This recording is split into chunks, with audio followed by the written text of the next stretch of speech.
Awakening with Brahmakumaris. Namaskar. Welcome to Going Beyond and Awakening with Brahmakumaris. Welcome, sister. Om Shanti. As usual, I have something to read for you. It says, at the end of the day, sit down and review your day. And you will find around 80%, probably more, of your attention in the form of your conversations with others and with yourself went into the past or future. When you live in the past or future, in conversation or thought, it means you are not fully present in the moment. And when you miss the moment, you miss your life. Because life can only be fully lived in this moment, in the now. How beautiful. This has so much depth, and everyone today seems to be talking about this, the art of living in the now, the art of being in the present.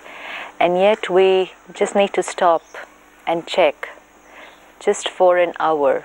The other day we were trying to do a little exercise, and we just said, okay, for this 1 hour, we will not talk about anything that has already passed, or we will not talk about anything that has to yet happen.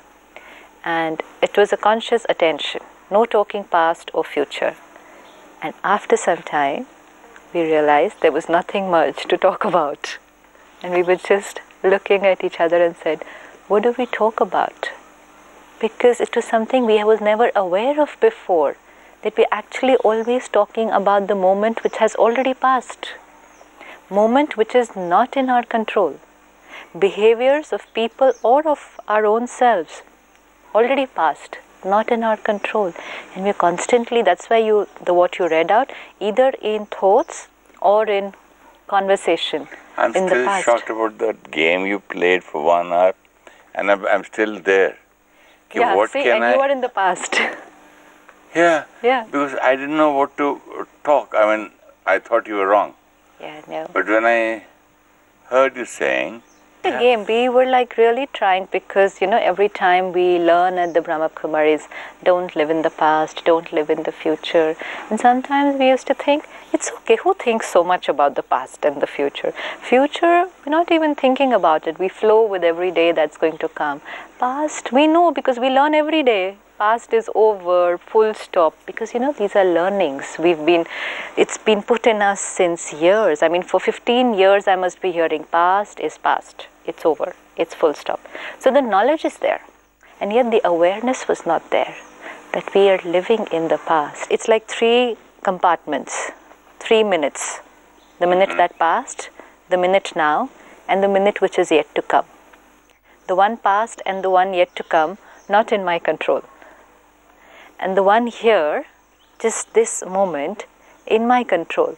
But I spend this moment in thinking about those 2 moments which are not in my control. By the time this moment passes, and after this moment passes, and then I come into the next one, then I think of the previous one, which is over. And like it said, you can live your life without being in the present moment. This is very, very true, very true. Now someone might think, so what? What's wrong in that if I'm thinking about what has happened or what is yet to come? It is damaging because it is depleting my energy, because I'm thinking about something over which I have no power. no control. No control. And every time, like when we're talking about hurt the last time, something happened yesterday, years back, many years back, and yet it is repeatedly on my mind. And sometimes we very proudly say, I'm never going to forget it, which means I plan to keep it on my mind. Then how do I learn from my mistakes? Something happened, learn from it and move on. But if I don't learn from it, then I'm still living there. That is what will happen. So anything that has happened in the past, and suppose I created hurt then, and now every time I'm thinking about it, my conversation and my thoughts go, they shouldn't have done this. They shouldn't have spoken like this. If this would have happened like this, had we reached there on time, and had this happened, and had they behaved like that, if I would have spoken like this, what is the quality of conversation? Discussing something which is not in our control, depletes energy. We're literally creating the same hurt all over again. That is, sister, if you keep on brooding about it, feeling guilty about it, if you live in the past and live in the pain. Suppose someone said something to me this morning and I was upset that time. That time my first reaction was hurt. You know what we spoke last time? If you create hurt, immediately take that moment and resolve the issue. Now suppose I did not resolve the issue that time, and now I'm sitting and that thing is still playing on my mind. So every time I rewind those words to myself, they said this. Is this the way they should have spoken to me? I mean, I always take care and I do this and I do that, and yet this is how they are with me. I can create the same hurt all over again. And sometimes not the same amount of hurt, even more hurt, because I will connect the situation that happened this morning, and I will also bring out from the past more situations Similar to those and regarding the same person. And then my magnitude of the hurt is only going to increase. So what is happening? I am depleting the power of the soul and creating the same emotion all over again. Yes. Now if something big has happened in somebody's life, they can keep doing this for the rest of their life. Yeah. And so are we learning from there? No, what I meant is, if I say something to you and you feel hurt, and I remember that, okay, I do this, these are my mistakes, and I shouldn't do it again, and I feel bad that I hurt you, or I should not joke with you, to remember and learn and go ahead. But if I do, and sometimes whenever I remember that, okay, there's a checking point, then. So there are two ways. How do we learn from the past? When I remember the past, one thing I would need to remember, that every time I rewind the past, it's no more the past, it has become my present. Yeah. So which means my past was not very pleasant, but now I'm choosing that my present also is unpleasant. will be unpleasant. Now in and this, by this present is tomorrow becomes also unpleasant then. absolutely. Now one is thinking about the past, about what I have done, and one is thinking about the past in which other people or situations were not very nice. And suppose, of course, another compartment which is the past, which is very beautiful. You know, sometimes people would say, okay, fine, I don't think about the unpleasant things, but what's wrong in having beautiful memories? Those were the good days. Yes. Now they are gone. Yes. Every time, if we remember even the beautiful part of the past, but we remember it with this kind of emotion, oh, that time was so beautiful. Last Sunday we had such a good time. That holiday was so nice. Every time I'm trying to say that was better, and which means now is not, and I'm not creating a very nice feeling. And in that moment, my present moment is gone, which I could have been made very beautiful. But I didn't do it. Okay, agreed. So we leave out the good one. If we want to remember the good ones, then what do we learn from the good ones? There's a lot we can learn from the good ones. What did I do in those moments which made it good? Let's say a relationship in the past. Suppose I've had a very good friend. So it was a very good relationship. Now let me see, what did I do in that relationship because of which the relationship was very beautiful? What were the values that I used in that relationship? So that it's not a memory only which makes me feel low right now because I'm missing that memory, but what did I do? Let's say I used unconditional respect in that relationship, whatever I feel unconditional. So now I just tell myself, I, the soul, have the capacity to have unconditional respect. And if I could do it with one person, so when I look back at that relationship, let me look at what did I think, feel or do in that relationship which made that relationship beautiful. Let's say I used the value of trust. And I said, I trusted that person completely, and which means love, respect, everything flowed automatically, and that's why that relationship was very beautiful. Then the learning for me is, I, the soul, have the capacity to trust completely. And if I used it in one relationship and it was so beautiful, which means I have the power to use it in my other relationships. Then the mind will say, are the other people capable of my trust, my love, my unconditional? He or she was a special one. Yeah, because we always thought the relationship is based on two people. The relationship gets created here. Of course, how to trust, we will see later on in this series, but the relationship gets created here. Normally, we say, if they are trustworthy, we will trust them. And spirituality teaches us, trust them and they will become trustworthy, because whatever you give, automatically that will get created here. So it all begins from the self. Nothing is going to happen from there. So learning is, what did I do then? What can I do now to make the same thing beautiful? That is for the pleasant memories of the past. But the memories which are not very pleasant, every time I create them, I create the same pain all over again, and I'm making it into my present. I don't like the past, I don't like what had happened that day, but by thinking it again and again, I'm making the present of the same quality. But you still didn't answer my question. Learn from the past? Okay. Remember, how will I improve myself if I forget my past? When we say learning from the past, what do we learn from the past? When people rewind the tape and they look at the situations that happened. Let's say people write the diary in the night and they rewind the tape and they write all that had happened. They're writing about the past, what happened during the day. And the focus is totally on situations and other people. This happened, they did this, they shouldn't have done this, they should have behaved like this. So the focus is totally on other people. Let's do a small exercise. Take any situation from the past, anything which had an unpleasant memory there. Bring that whole situation right here on the screen of the mind. Everything as it is. You know, like for an actor, the complete scene. Bring the complete scene, the script, the dialogues, and the other actors on the stage. So you enact the whole scene all over again. First you rewind it and see the scene as it is. Now, choose only one actor in that scene, which is me, myself.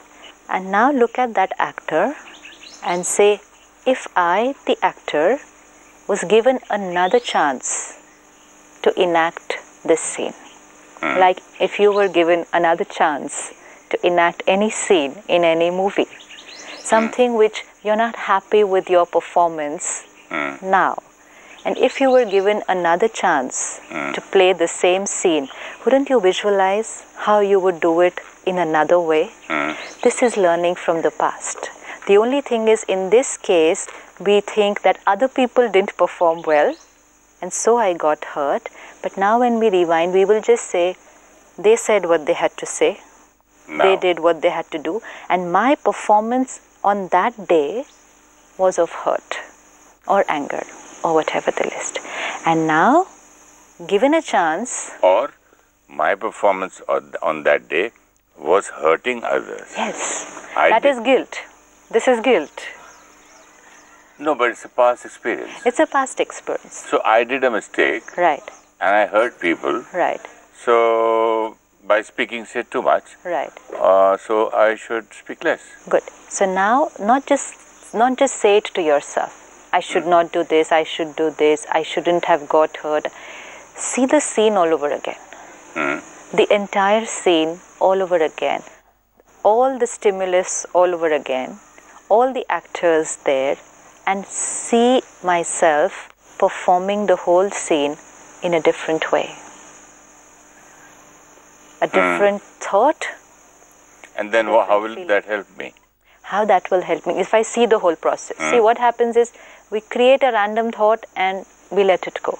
So it remains on the conscious layer and it's out. Okay, so it is nothing is complete. And it's touch not and go, touch and go. touch and go. It's not sinking in.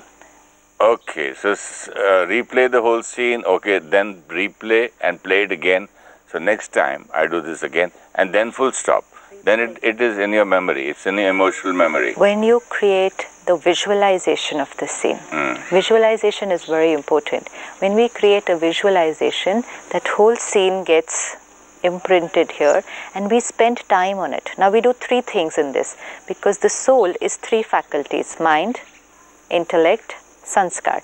Mind will create the thought, intellect will visualize it, and sanskar means experience. So when I create the whole scene all over again, mind creates the thought.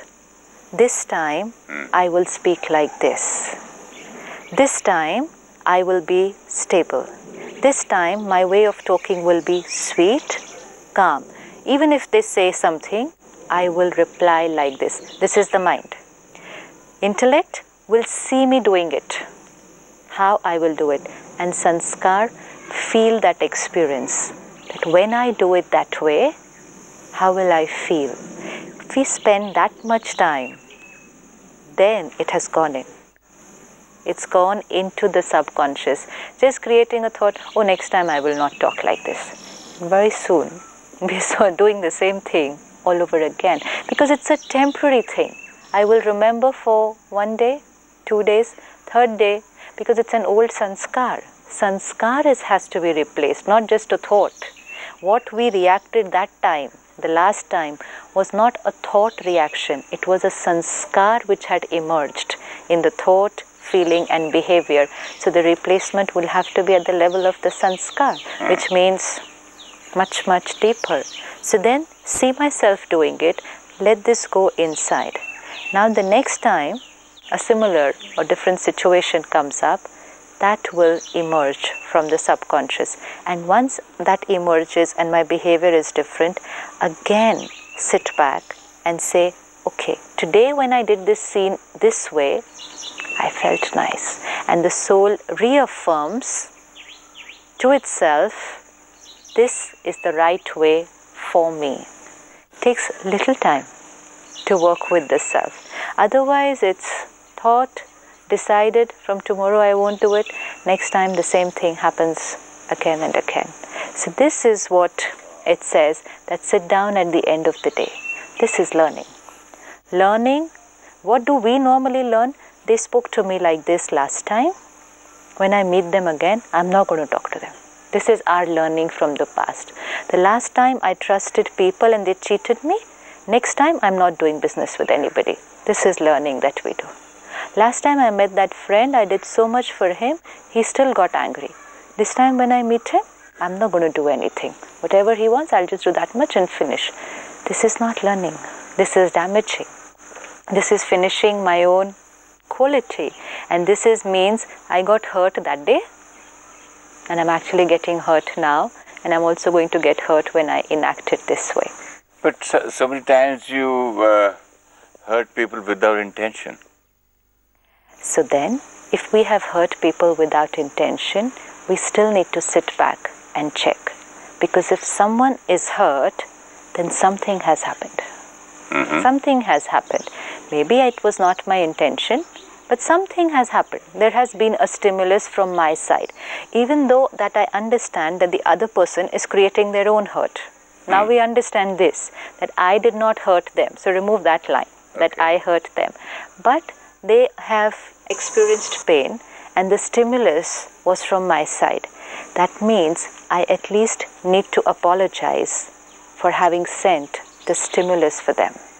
Something that I did. Like there are times when I feel I didn't say anything wrong. Even after the other person tells me I'm very hurt, I say, but I don't think I said anything wrong. Because I'm very clear that it was not my intention. My way of speaking was absolutely fine. I was not rude and I was not bitter inside. So I can't just see any reason why you are feeling that I've said anything wrong. But then we also understand that it's not our words and actions, it's how they perceive our words and actions. So now compassion is what I said was right, what I did was right, but they are hurt. They are hurt. So I go and apologize to them. But when I apologize to them, I'll be very clear for what I am apologizing. I will not say, I'm sorry for what I said.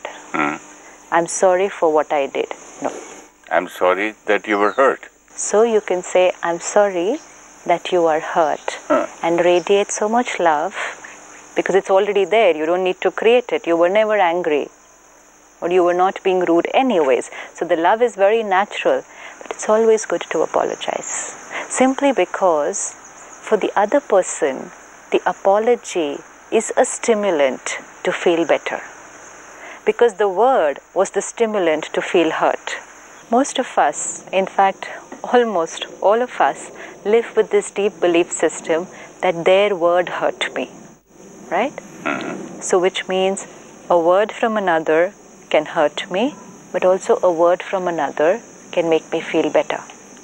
So like something that we've said or done can create hurt for people, then when we are sweet and apologetic to them, that also helps them to heal the wound for themselves. We don't heal them. We don't heal them.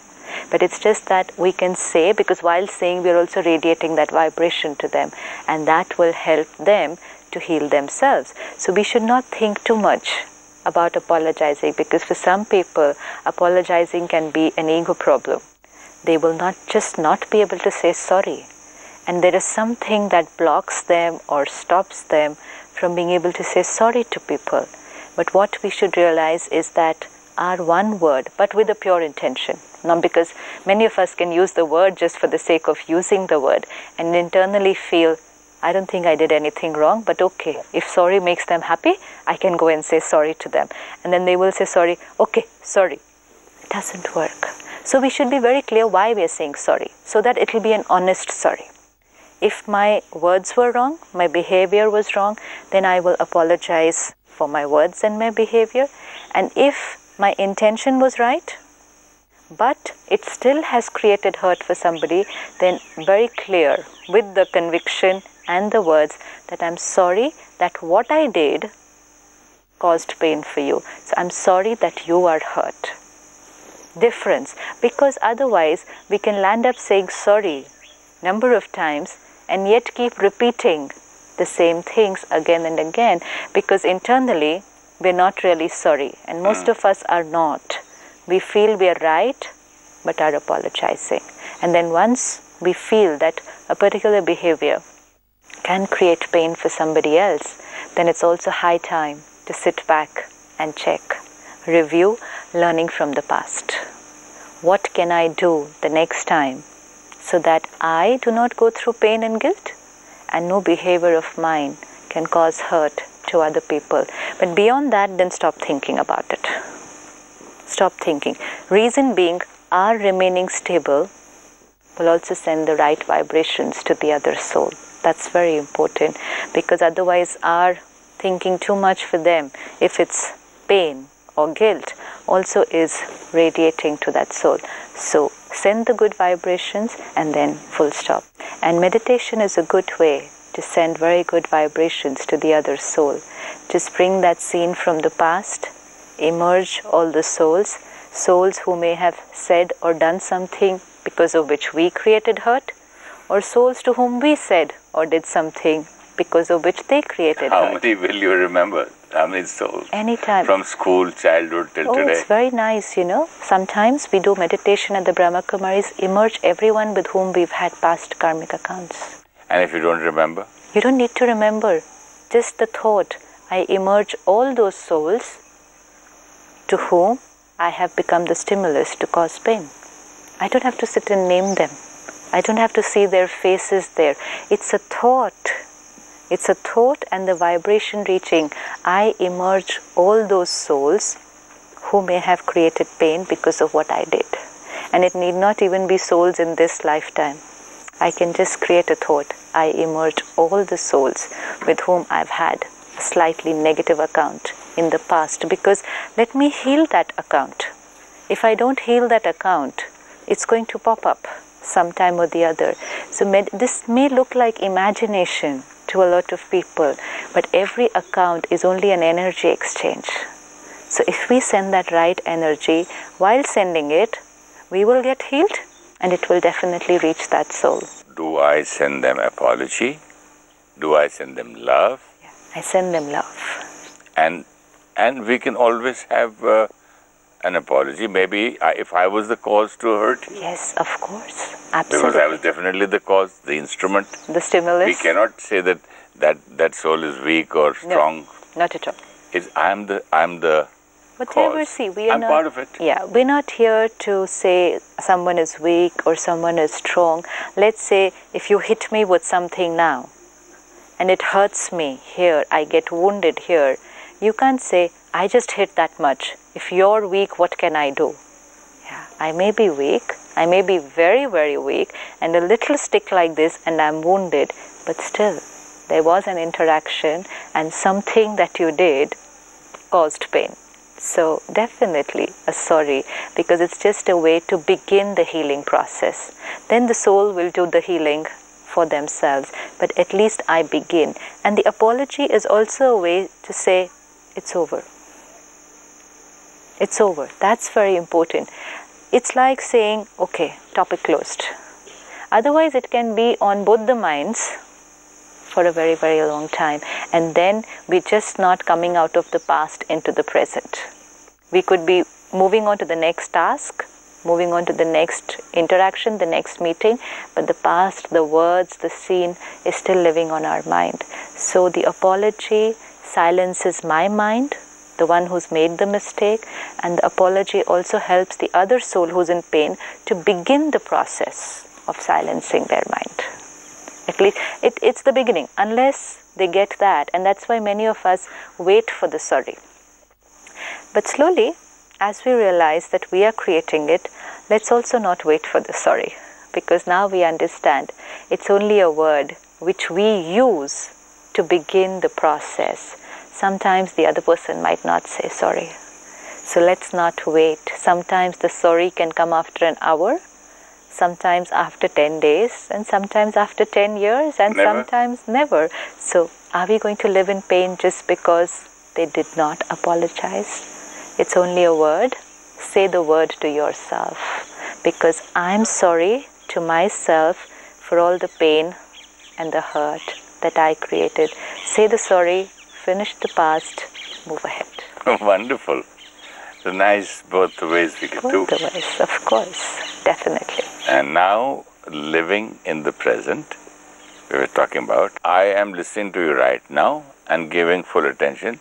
That was my present. But when I speak, I gave you things about my past.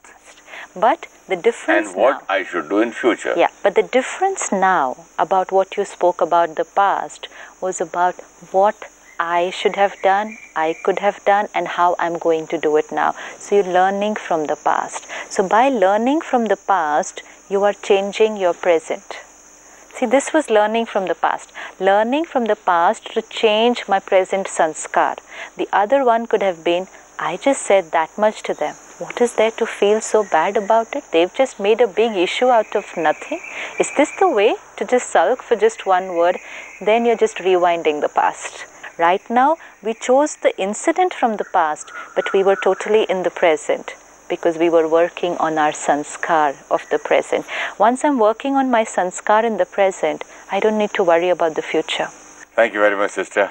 Thank you so much. Om Shanti. Om Shanti. Om Shanti. Thank you. If you wish to discuss your problem or have a question to ask or want to know your nearest Rajayoga Meditation Center, write to us at awakeningwithbks@gmail.com or call us on 099 99 744 555.